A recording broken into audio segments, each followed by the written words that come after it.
I see how long-term this could potentially impact us globally. This is The Deep Dive with Adam Roa. Okay, I'm going live again to discuss a bit about the coronavirus. This one's going to be shorter and more to the point. I put out a video, an IGTV actually today, where I outline what I think is the most important thing that we can be doing collectively, which is social distancing, self-isolation. It's not a mandatory imposed quarantine, but it is to be treated close to that personally, if you can. So I put out that video. It's on my IGTV. I linked to it in my stories. So if you haven't seen the video, I encourage you to check that out. And then there's been some messages since that video asking like what I'm doing to prepare, what I am doing, etc.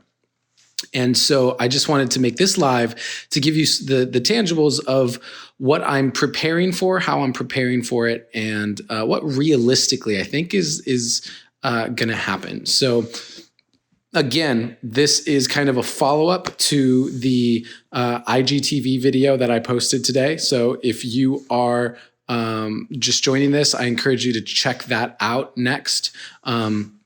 The primary point of it is that I believe from a practical standpoint, the most important thing that we can do is actually contain the spread of the virus. The only way to really contain the spread of that is to stop its transmission the way that it is transmitted. And that is actually through human-to-human interaction, primarily passed when people sneeze, cough, that sort of thing. It can get passed from being on surfaces, etc. I'm going to let you know, by the way, this is not real fur.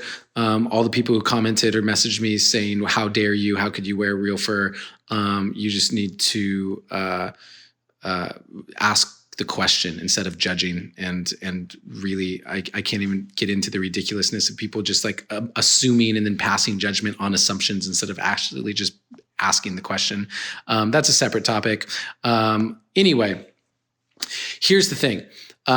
I believe that social distancing is paramount. I think it's incredibly important right now at this stage. And like I said, there's a whole video about it that I just posted to IGTV. One of the biggest things that you can do during this time is make sure that you have food and water and supplies to do a proper social distancing, which means that you don't actually want to have to go out and go to restaurants. You don't want to have to go out and go to stores. You don't want to have to leave your house unnecessarily for things that you don't need, especially if with a little bit of planning you could just stock up. There is a very real possibility of a national quarantine. Okay, and what that would mean is that it would be government mandated. Things like the National Guard would come in to enforce this, and we would have all businesses shut down. We would have people ordered to basically stay home. If you look at what's happened in China, in Italy, in Norway, in these various places, they are enforcing the quarantine. Obviously, in China, it's done as an authoritarian government, so it's pretty intense. It's not going to be that way in the United States, just because of our value system here. However, there is a very real possibility of a national quarantine. And whether or not it is nationally mandated by the government, it is something that I think would be incredibly important for us as socially responsible citizens to do, which is stay home. Like, stay home as much as you possibly can. Don't go out. Don't interact. Don't have visitors. It literally can take up to 2 weeks for people to show symptoms, which means that if you caught it days ago, you are contagious and don't even have any symptoms yet. So you don't even know. You wouldn't even know to get tested. You wouldn't even know who you're interacting with. And this is so the reason I'm doing so much content on this is because I'm seeing literal photos from people going out to the bars. Like, the bars are packed right now. It was like, what the hell is going on? The only thing that I can think of is that people aren't, either one, they aren't educated on the situation, or two, they don't take it seriously. Either of those things we can work towards. And the way that we can work towards that and rectifying that is by educating. Like I said, all of my opinions and everything that I'm formulating are based on the synthesis of information I'm taking in from podcasts like the Sam Harris podcast or Joe Rogan podcast, where they have experts in to discuss this. Or I'm taking it in from people that I know personally that I deeply respect. And I take their opinions in because I know they're also researching it. I'm paying attention to things like the CDC and what's coming out there. And we can talk about the conspiracy theories, and we can talk about government agendas and all of that, sure. And I believe it to be more plausible that there actually is this coronavirus, COVID-19. I choose to believe it's actually more plausible that that's the case than all of the world governments have all teamed up collectively to fake it for some other reason. Okay. So, what you can do is prepare. How do you prepare? One, you want to keep your immune system boosted, right? So how do we do that? Make sure you have supplements, but also make sure you have good food. The food that I have stocked up with here is I'm working through the fresh food. So I have a bunch of fruit, mangoes and apples and bananas. I have vegetables, carrots, and I have frozen proteins. Meat in the freezer. I also have a bunch of canned food and processed foods that don't go bad, that have a really long shelf life. I have boxed soup and canned foods. Let me tell you that as a health conscious person, I really don't desire to eat some of the stuff that's in that pantry. I don't necessarily want to eat it, but I'm not starting there. I'm eating normally. I'm maybe eating a little less than I normally would to kind of ration it out. I'm taking supplements like oil of oregano, vitamin C, vitamin D3, elderberry. Like I'm supplementing my body with a bunch of stuff to help me out. And so this is how I'm preparing for it. And here's the thing. What I don't want to see happen is for a bunch of you to have been hearing this from people like myself and others and not be prepared. If there is a national quarantine, are you ready?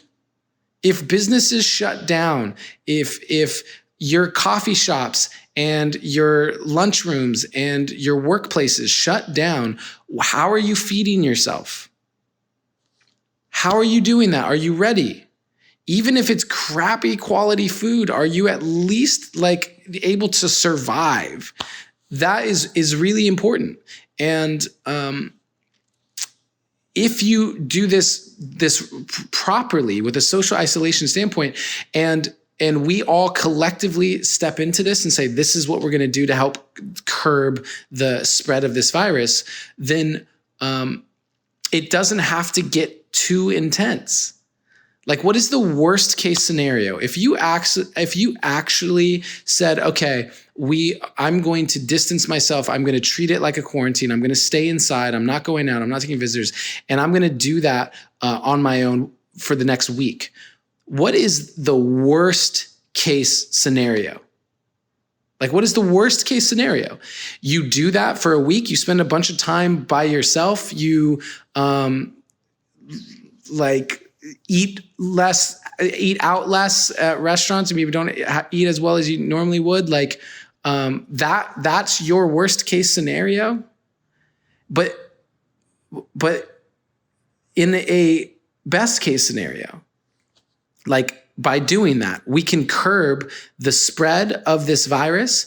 We can flatten the curve, as they so to speak. Less people will be infected and less people will die. The healthcare systems will have a chance to respond effectively and not get overwhelmed nearly as much, which will also mean that we can return to normalcy a lot sooner, which will mean less of a terrible economic downturn as a result of this. Like, the best case scenario from doing that is huge. The worst case scenario for you, if it winds up being something that just blows over and this was all made up and it was whatever, is you spent a week or two, even if it gets to that point, just with less social interaction inside. Like the most recent numbers that I've heard from experts, including the ones who don't think that this is going to be a catastrophic event, is that you are looking at upwards of 1 in every 2 Americans will get it. They're talking like between 50 and 150 million Americans will get it. Okay? This is a serious thing to consider and pay attention to. And yes, while we may not die from it, I'm not worried about dying from it. All of the content I'm putting out right now is not because I'm afraid I'm going to die. This is because I see how long-term this could potentially impact us globally. And the sooner we take action on it, the better. And instead of waiting for our government to come in and enforce a mandatory quarantine, let's actually take ownership of ourselves as socially responsible citizens and say the best thing that we could do is just reduce our social contact, isolate as much as possible. And to do that, you need to be prepared to do that. Don't just like say, okay, I'm just going to stop going out and just stay home all of a sudden. Make sure that you have things like napkins or toilet paper. Make sure that you have things like clean drinking water or a way to filter your tap water. Make sure that you have the type of food that that won't go bad, and make sure you have the type of food and supplements that will help you keep a good high immune system. This is the best thing that we can do. And I just feel strongly about this because in a worst case scenario, this will all blow over and everyone will look at me and go, oh, how silly it was that you did that. And I'll be happy with that. I'll be happy that that's the lens that is worn, as opposed to me thinking, why didn't more people just actually take this seriously? Right? We don't have to panic. And here's the big thing is this doesn't have to be a situation of panic. I'm not talking about living from fear. Again, you don't have to be afraid to be prepared. Those are two very different things. You don't have to be afraid to be prepared. You don't have to be reacting out of fear to be responding to the reality of the situation. You are able to keep a high vibe. You can keep a positive attitude. You can be in a state of calm around all of this. I feel pretty calm about it. I'm over here just like hanging out, making tea, making music, listening to audiobooks. I'm using this as an opportunity to learn and grow, and I'm stretching. I worked out earlier in the backyard. Like this is not derailing me, and I'm not in a state of panic or even stress about it. The thing that is important to me is that I at least share with you what I'm doing and how you could do this in a good way, because there may be a government-imposed quarantine. That may actually happen.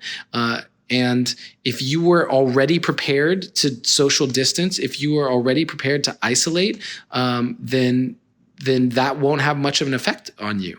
But if you're not preparing in any way, shape, or form, that would be a huge deal. So I love all of you. I really do. You get to make educated decisions. Recognize that I'm just one man with an opinion. My opinion is coming from the research that I'm doing, the people that I'm talking to, and my own intuitive sense, and also putting it all together with my current level of intellect. So if you have other sources that you trust far more that are telling you to do something different, I respect that. But at least make it an educated decision, please.